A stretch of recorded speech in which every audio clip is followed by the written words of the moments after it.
গ্রামাঞ্চলে কোনো নিয়ম আছে ওদের, বা কারো কারোর ধর্মীয় কারণেও অনেক সময় কানে ফোটানো হয় ছেলে বাচ্চাদের। তো সেক্ষেত্রে কোনটা সেফ এজ কান ফোটানোর জন্য? নমস্কার, আমি doctor Richard, consultant neuronephrologist and paediatrician. আজকে যে ব্যাপারে কথা বলবো সেটা একটা হচ্ছে খুব আমাদের ঘরোয়া টপিক বলতে পারেন। আজকে সকালে একজন চেম্বারে এসেছিলেন, এসে বললেন যে ওনার বাচ্চার বয়স 17 মাস, 17 মান্থসের মেয়ে বাচ্চা, ফিমেল বেবি। তো তার ক্ষেত্রে কি কান এখন ফোটানো যাবে? সেটা একটা কমন প্রশ্ন যে বাচ্চার কান, মেয়ে বাচ্চা। অনেকে আবার গ্রামাঞ্চলে কোনো নিয়ম আছে ওদের, বা কারো কারোর ধর্মীয় কারণেও অনেক সময় কানে ফোটানো হয় ছেলে বাচ্চাদের। তো সেক্ষেত্রে কোনটা সেফ এজ কান ফোটানোর জন্য, সেই ব্যাপারে আজকে কথা বলবো। বাচ্চার কান ফোটানোর ক্ষেত্রে যদি আপনি সেফ এজ বলেন, তাহলে সেক্ষেত্রে যেটা বলার, প্রথম ভ্যাকসিনেশন গুলো, তার মানে হচ্ছে বাচ্চার 6 উইকস ভ্যাকসিনেশন, তারপর 10 উইকস ভ্যাকসিনেশন, তারপর 14 উইকস ভ্যাকসিনেশন, মানে 1.5 মাস, 2.5 মাস, 3.5 মাস। এই তিনটে ভ্যাকসিনেশন কমপ্লিট হওয়ার পরই বাচ্চার কান ফোটানোটা আমার মনে হয় ভালো হয়। কেন ভালো হয়? কারণ এই ক্ষেত্রে আমরা বেশ কিছু ইনজেকশনের মাধ্যমে এখানে কিছু কম্পোনেন্টস বাচ্চাকে দিয়ে থাকি, যেগুলো আপনার ইনফেকশন হতে বাধা দেয়। তাই জন্য অবশ্যই বলবো যে 4 মাসের পরে বাচ্চাকে চেষ্টা করবেন কান ফোটানোর। যদি আরেকটু বড় বাচ্চা হয় সেক্ষেত্রে আরেকটু সুবিধা হয়, যদি বাচ্চা কমান্ড ফলো করতে পারে সেটা একটু সুবিধা হবে। বাচ্চা তার কি অসুবিধা হচ্ছে সেগুলো বলতে পারলে, সেই এজ 3 থেকে 4 বছর, সেই এজ হলে আরো কমফোর্টেবল। বাট ন্যূনতম বাচ্চার বয়স 4 মাস, যখন বাচ্চার ভ্যাকসিনেশন কমপ্লিটেড, সে সময়ই চেষ্টা করবেন যে বাচ্চার যাতে কান ফোটানো যায়।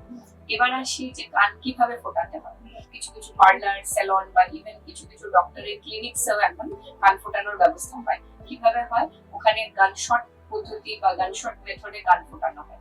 সেটা কানের কাছে একটা গানের মতো জিনিস বা বন্দুকের মতো জিনিস দিয়ে সেই জায়গাটা, কানের যে জায়গাটা আপনি ফোটাতে চাইছেন সেই জায়গাটা ফোটানো হয়। তো সেটা অনেকটা সেফ মেথড যদি আপনি ডক্টর ক্লিনিকে করেন, কেননা তাহলে ডক্টর আন্ডার সুপারভিশন করা সম্ভব। আচ্ছা, এবার আসি প্রিপারেশন। কিভাবে প্রিপারেশন করতে হবে? প্রথমত জায়গাটা ক্লিন থাকতে হবে, পরিষ্কার থাকতে হবে, এবং চেষ্টা করতে হবে যে যাতে মোটামুটি ধরুন যে টাইমে আপনি কান ফোটাচ্ছেন তার আধ ঘন্টা 45 মিনিট আগে ওখানে কোনো লোকাল অ্যানেস্থেটিক এজেন্ট, ক্রিমস বা স্প্রে দিয়ে, জেনারেলি লিডোকেইন ইউজ করা হয়, দিয়ে একটুখানি জায়গাটা নরম বা করে রাখতে, বা একটু অ্যানেস্থেসাইজ করে রাখতে, সো দ্যাট বাচ্চা যাতে একটু পেইন কম ফিল করে।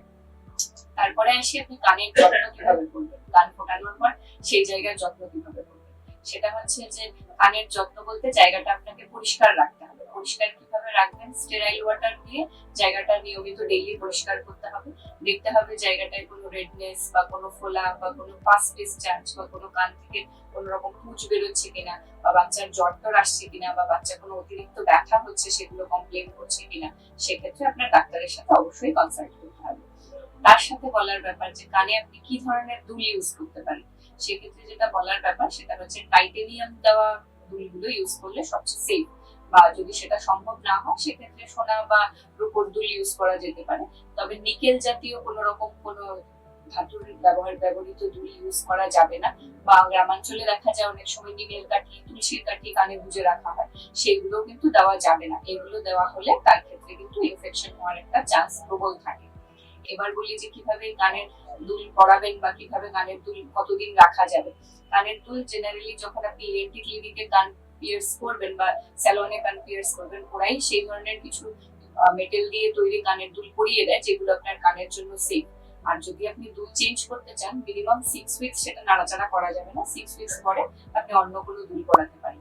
তারপরেও যদি দেখা যায় যে বাচ্চা খুব কানে ব্যথা কমপ্লেন করছে, বা জ্বর আসছে, বা কোনো কারণে খুব ডিসচার্জ হচ্ছে, বা তার কারণে দেখা যাচ্ছে বাচ্চা খুব ক্র্যাঙ্কি হয়ে গেছে, কান্নাকাটি হচ্ছে, সেরকম হলে অবশ্যই আপনার নিকটবর্তী পেডিয়াট্রিশিয়ানের সাথে যোগাযোগ করুন। ধন্যবাদ।